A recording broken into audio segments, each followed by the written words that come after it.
This episode is brought to you by Shopify. Upgrade your business with Shopify, home of the #1 checkout on the planet. Shop Pay boosts conversions up to 50%, meaning fewer carts going abandoned and more sales going cha-ching. So if you're into growing your business, get a commerce platform that's ready to sell wherever your customers are. Visit shopify.com to upgrade your selling today.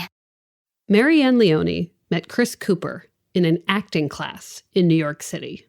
I was in my 20s and I was running an acting class, getting it free, because I was studying with Win Hanman, who just died recently of COVID at 98. He was someone who studied with Sanford Meisner from the Neighborhood Playhouse, and he was a trove of knowledge and a kind and an empathetic teacher, and we all adored him, and everything he said meant a lot to us.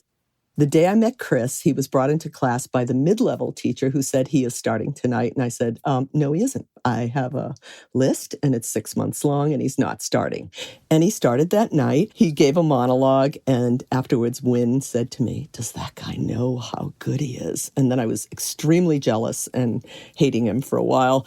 He never came out for a drink with us afterwards. He would always waft off into the night like a noir film. From the Boston Globe and PRX, this is Love Letters. I'm Meredith Goldstein.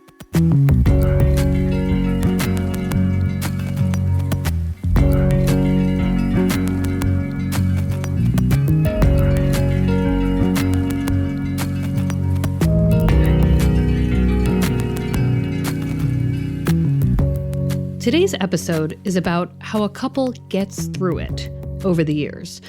And by it, I mean the highs and the lows, especially the lows, the kind that no couple ever plans on. It's a story about two people who give me hope that we can find good partners who truly see us, who can balance us and love us as we are. I think of Marianne Leone Cooper as a writer first. I'm a big fan of her memoirs and essays, but she is known to many as an actress, particularly as Christopher Moltisanti's mother on The Sopranos. Marianne's husband is Chris Cooper, an actor you may know from his Oscar-winning performance in Adaptation, or maybe from American Beauty, or The Bourne Identity. Last year, he absolutely wrecked me as Mr. Lawrence in Greta Gerwig's Little Women. To say that Marianne and Chris are my version of #marriage goals is an understatement. I have not spent much time with them, but when I've had the pleasure of seeing them, I get starstruck for their marriage. They have the energy of two people who get each other. But I knew from Marianne's books and essays that they've also overcome tremendous trials. I wanted to understand how they've done it, and if there's a secret to supporting each other when things are really hard. Their origin story begins back in that acting class in 1970s New York City, where Chris blows everyone away with his monologue. To Marianne, this new guy is a bit of a mystery, but she gets to know him more when their acting teacher pairs them for a scene. He put us together and he gave us Morning Becomes Electra. He gave us a scene about incest.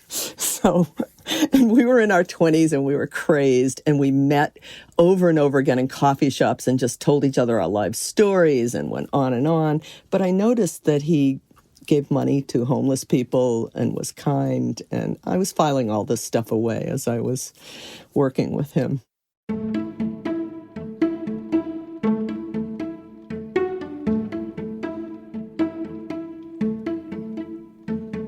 I wanted to hang out with him, but I realized that he was incredibly shy. He wasn't, I don't know how to explain this, but acting class in your 20s, it was musical beds. And there was nothing coming my way from Chris, and I had a gay roommate at the time. And I remember saying, are you getting any gay vibes from this guy? Because he's not making any moves. He was like, I'm not getting gay vibes. I was like, okay, but maybe he's just not attracted. Then finally, it was like a February night. It was freezing cold. I was in his 6th floor walk-up, really dismal-looking apartment. We had just been to see, oh God, I can't remember the name of this play. It was that play about the two gay men in a concentration camp, really romantic. It was cold, really cold, and it was really late. And I said, I'm not going home tonight. And he said, let's go. And we were actually, what stopped everything was the fact that, normally when you're hanging out with someone that you have designs on, you can kind of like, I don't know, you maybe get high, you have a drink, whatever, you're relaxing on the bed, you fall back, things occur. Chris had a loft bed. You had to make a real commitment. You had to climb the stairs. So that put a big damper on things moving along. I said to him, what took you so long? And he said in his very cute Midwestern accent, scared. Just one word, scared. So from the moment you made the loft commitment to climb up that loft, we're gonna go. That's now like the euphemism. I'm gonna go up into the loft. At that point, did you feel like, oh, we are in a relation? Like this is a thing? I had been in a few relationships, so I was like wary. Let's just say I was a little wary. God knows we came from extremely different backgrounds. He met my friends and there was approval on both sides, so that was great. But it was the meeting of the families. That's when it started getting intense, right? He comes to my house and it's crazy Italian Christmas Eve with millions of people, millions of courses. My uncles take him to a crap game during the day, an illegal crap game, and Chris finds the loaded dice. My mother adored him instantly because he ate everything she put in front of him, so she loved him. My Uncle Benny loved him because he found the loaded dice. And also, remember, they had given up hope that I would ever meet someone because I was too loudmouthed, I was too blah, blah, blah. I didn't dress right. Tell me about meeting his family. Oh, God. Okay, so that was Christmas in Kansas City, Missouri. His folks went to the Country Club Christian Church. That was really the name of it. Like, you can't make this stuff up, right? I mean, this is why I write nonfiction mostly. It was so not what I'm used to. It was like rich white people in fur coats. And anyway, the food was missing. It was just missing. Just missing. He lived in a house that looked like a national monument, too, as opposed to our little arts and crafts house. It was like when we drove up, I was like, you have got to be kidding me. Are you kidding me? It had pillars. It had pillars. Marianne and Chris move in together. They're in their mid-20s, living in Chris's 6th-floor walk-up. After a few years, Marianne is in her early 30s, and it falls to her, again, to make the first move. I was like, I think we should get married. And he agreed. I was like, but I don't want any big wedding or anything. And we really laid our cards on, he was like, my career is really important to me. And I was like, yeah, my career is really important to me too. So it was all that stuff throwdown. You know what I mean? All that throwdown happened before any kind of agreement.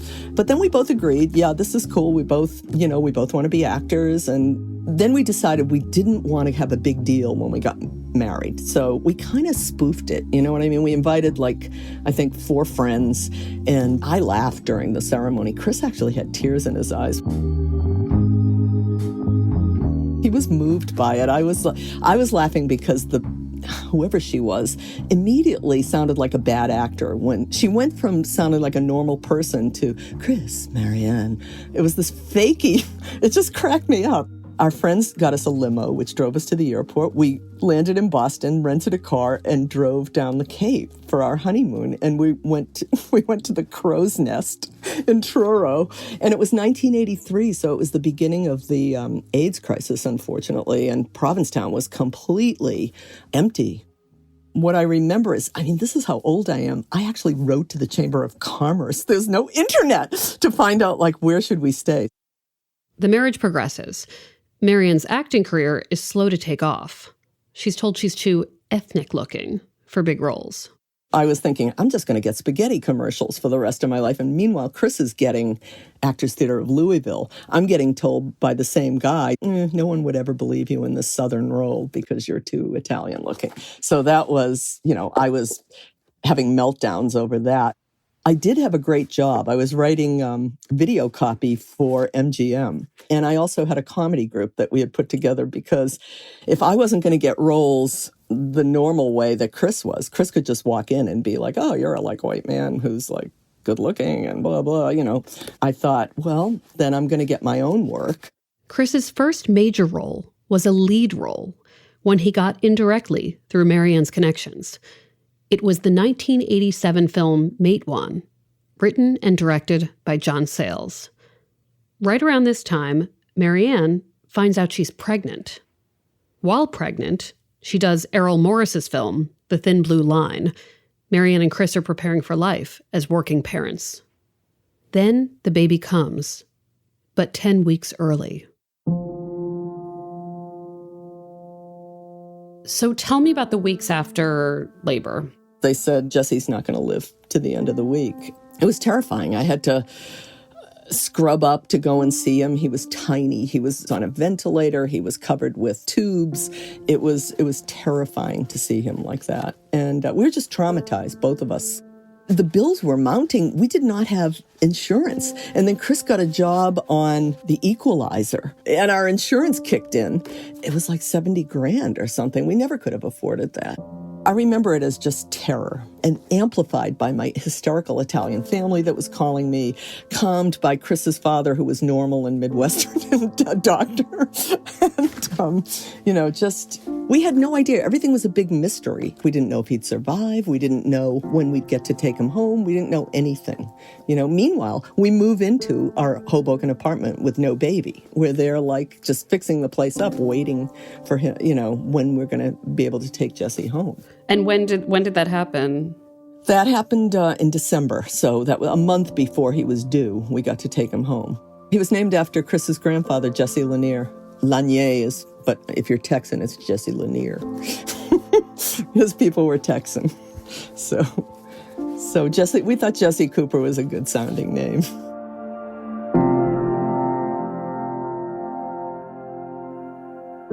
Jesse defies those predictions from the doctors that said he wouldn't survive infancy. But Chris and Marianne are told their son might be blind, maybe deaf.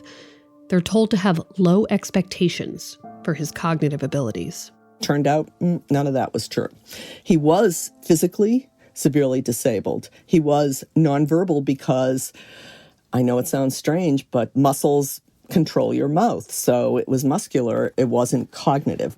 Months after he's born, a doctor they very much like diagnoses Jesse with cerebral palsy. When Jesse was 4 and doing a puzzle, and he pointed to the octagon and he said, "Oct, 8," in front of the therapist, I almost fell to my knees thanking God, because finally somebody had seen that this kid knew that an octagon had 8 sides, and he was 4. It was prove yourself, prove yourself, prove yourself, prove yourself, over and over again. And I lost all fear of ever auditioning again, because I thought nothing is as scary as someone telling you your kid's not going to make it till the end. I totally didn't care. It really freed me artistically, I will tell you that. Marianne tries to work after Jesse is born, but she's also the primary caretaker for their son. Those first few years as a family are difficult, but Marianne is giddily in love with Jesse, she says. That happiness is balanced with the terror of, will this kid be okay? This is also when Chris's career really goes to the next level. I was alone a lot. I mean, he had finished Matewan, but then he got Lonesome Dove, and, he started working. How were the two of you communicating, you and Chris, about this kind of thing? And was it a strain? Was it a, You know what? For the most part, he was so beautiful with our son that there is no way that I could resent him going away. Although every once in a while it would bubble up. They were redoing the kitchen. I was living downstairs like a gerbil. I was cooking. I said to Chris, I couldn't get him on the phone half the time, and he did not have cell phone. He was one of the last holdouts, believe me. He thought of it as an electronic jail bracelet. So half the time I'd have to be calling somebody in a hotel asking for my husband to be there, and he wouldn't be there. And when I would finally get him, one time I was like, God damn it, you're getting room service. I'm here, blah, blah, blah, blah, blah. And he was like, I have been kissing Kevin Spacey for 14 hours straight. It's like, what are you going to do but crack up,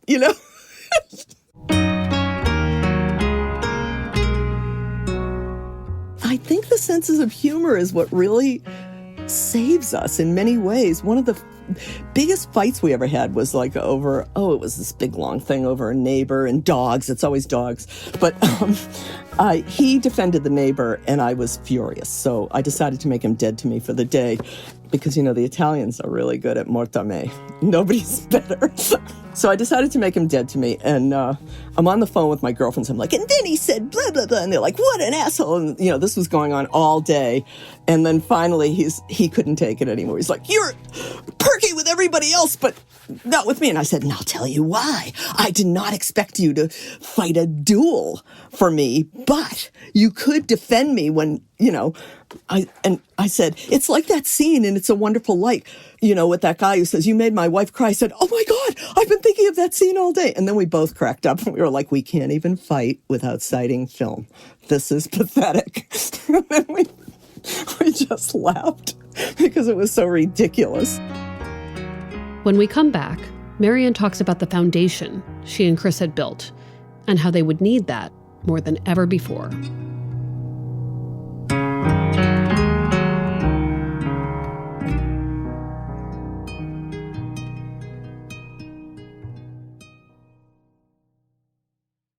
Here at Life Kit, NPR's self-help podcast, we love the idea of helping you make meaningful lifestyle changes.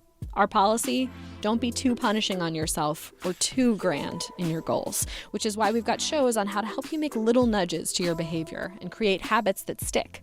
Join Life Kit to get the tools you need. Listen to the Life Kit podcast from NPR. Ryan Reynolds here from Mint Mobile.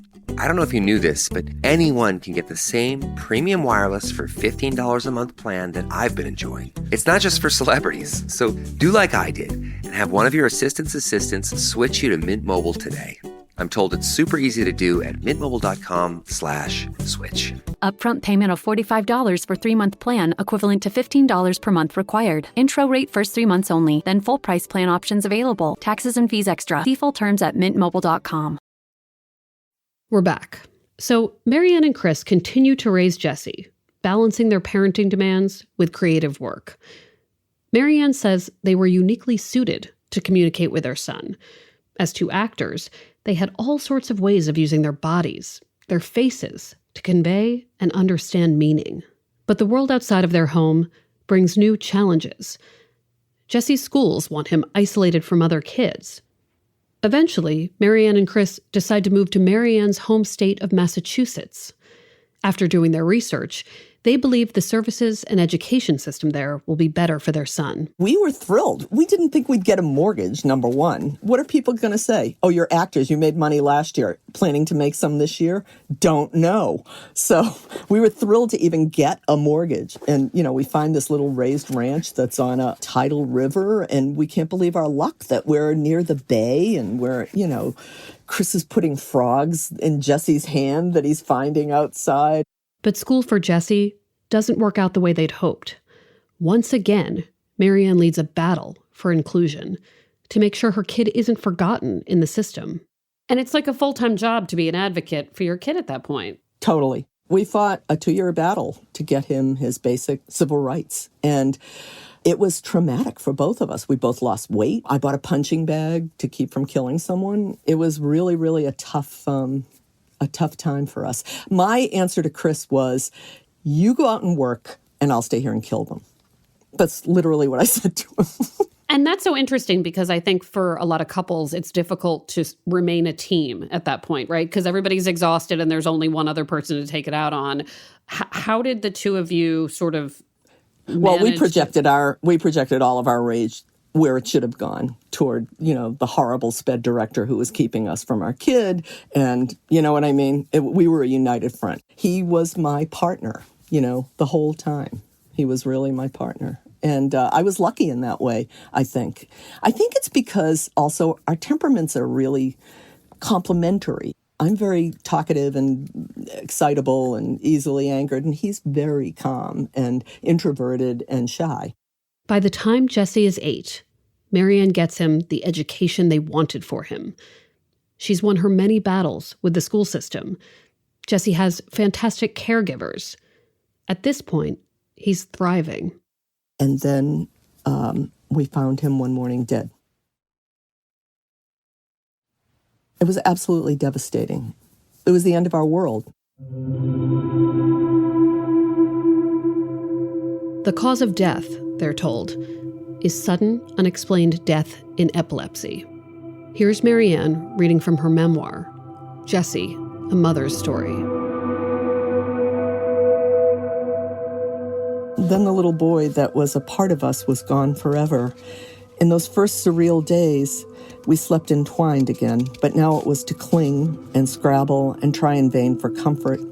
This was the threat that could destroy us, not the challenges we faced in the past, not the fears for Jessie's well-being we had in common, or the battles we fought together against the school, not even the flashes of anger over too much time apart or who forgot to get the dog food.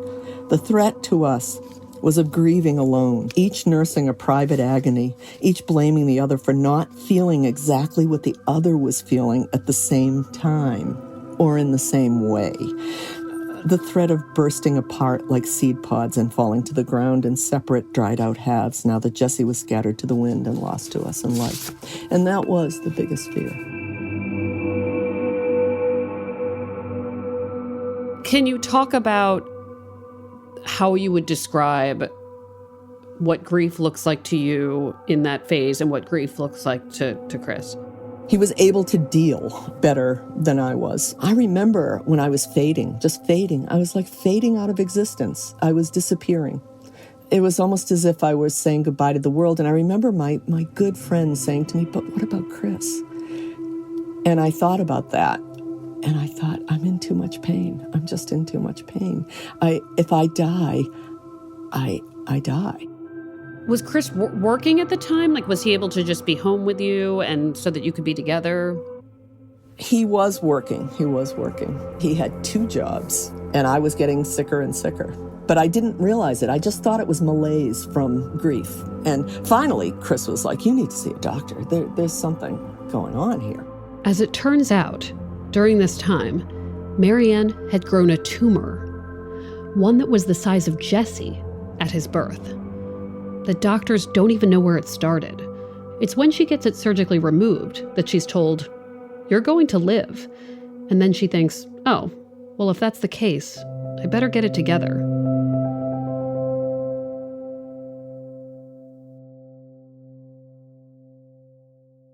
You know, if you read the statistics, and I actually really was Googling this the other day, and they're all over the map. People say this many couples split up because of a loss of a child, this many, and then of course you don't know how many stayed together, but very unhappily. I, like you, do not know if they mean anything, because I read the same damn statistics about disability, about having a child with a disability, and I don't think it's true.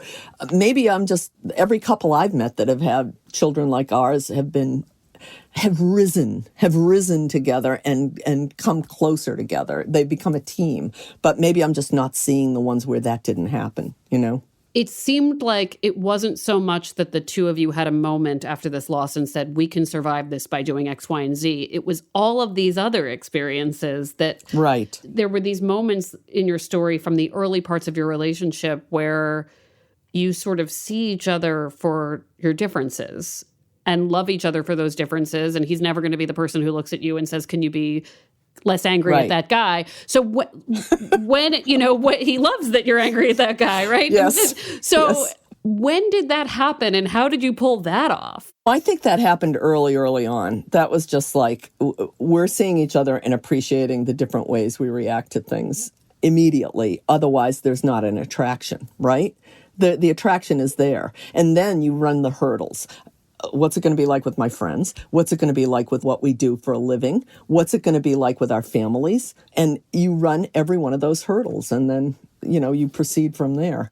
When I saw the way he was reacting, I understood, because it was completely what his character had been all along.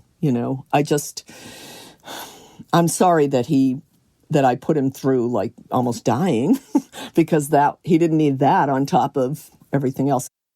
Marianne says they learned they didn't necessarily have to be in the same emotional place. They just had to have empathy for each other. That is the hardest lesson of all. That's the hardest lesson of all, that it's different for everybody. I might wake up of a morning, especially newly grieved, where I just don't feel like leaving my bed. I'm just going to stay in bed and cry today. And he might be feeling okay you can't resent that person because he's up, he's not feeling at exactly the same time that you are. Grief is like a sniper. It comes out when you don't expect it, right? It snipes at you. You might be driving home and you're hearing a song and all of a sudden that song triggers something. Marianne says that in the early difficult period after Jesse's death, Chris has his work to help him process. He pours emotion into his roles. Marianne eventually has that too. In one case, it's overwhelming. After we lost Jesse, I got a call from The Sopranos, which I had been doing. And they wanted, I said to Chris, I'm really worried that they're going to kill my television son. And they did. They did, right? So I had a scene where I had to go in front of his dead body, Michael Imperioli, and fall on my knees and give them a primal scream, right? That was amazing. I fainted. I actually fainted on set. And I came to with one of Tony's crew, who was a cop, an ex-cop, saying, "Are you on meds?" And I saw this bright light and I hear, "Are you on meds?" And I was like, no, I'm not on meds. And then they had a doctor. I'm sitting there with the doctor and James Gandolfini, who is just such a sweetheart. He comes over, he goes by and he says, "Anything for attention." What was the gap between, how long after did you have to play that scene? That was about 2 years later. Wow, yeah. That feels so raw at that point. Oh, it was worse. You have this thing called looping where if you don't get the sound right, you have to go in afterwards and you have to match your voice with what you see on camera. And they called me in, and I had done a scene before the primal scene, where I'm just weeping that my son is dead. And now they want me to say, "My only son," over and over again. And of course, to go there, you have to go there, right? So I went in and I did it. And I literally looked at the tech guy looked at me, had his mouth open and said, "Where did you study?" At which point you could do nothing but laugh. In Little Women, Chris plays Mr. Lawrence, a man who's lost his child and develops a bond with Beth, one of the March sisters. There's this scene where he listens to Beth play the piano, and he just sits down and cries. I have to say that when I saw that movie in a theater last winter, I lost it. I kept thinking, this man has experienced this grief in real life. I couldn't imagine what it was like for him to perform that kind of loss. Marianne is clear, though. Art may be a place to put grief, but it doesn't close the wound. She wrote a book all about Jesse, which helped her process what had happened, but it's not like it sent the pain away. When I wrote this book, so many people said to me, it must have been cathartic writing the book, that I actually looked up, what is the root meaning of cathartic? And it's to purge. And I thought, I have not purged Jesse. I will never purge Jesse. Never. It's an endless well. It is an endless well to go to.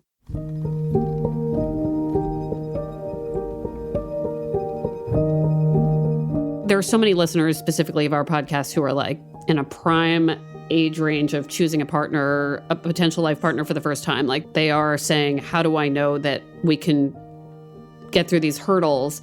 What advice would you give people when they're thinking, could this person be a partner for life?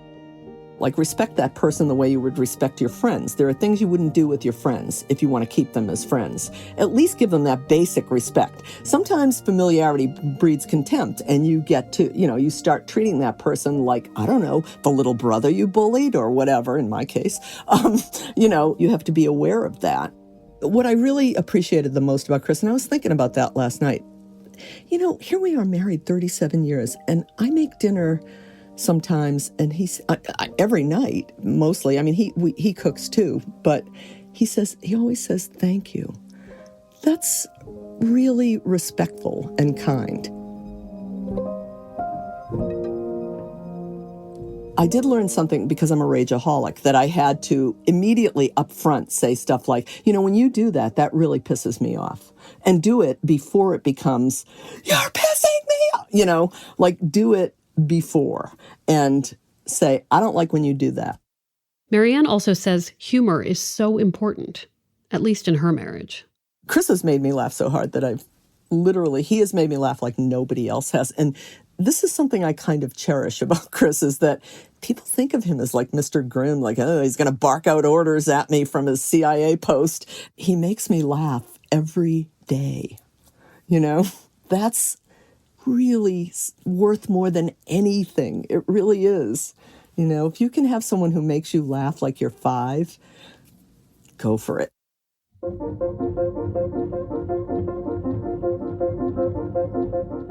You know what my theory is, too, that it really helps if you have role models. You know what I mean? And my own dad that I worshiped died when I was 15. So I saw that my mother and father had a good relationship, you know, before he died. But my Aunt Ellie and Uncle Benny, who lived down here, those two were like, you know, they were people on their first date. You know what I mean? And they've been married 50 years. And they were role models for me. They really were. Marianne and Chris still live in Massachusetts.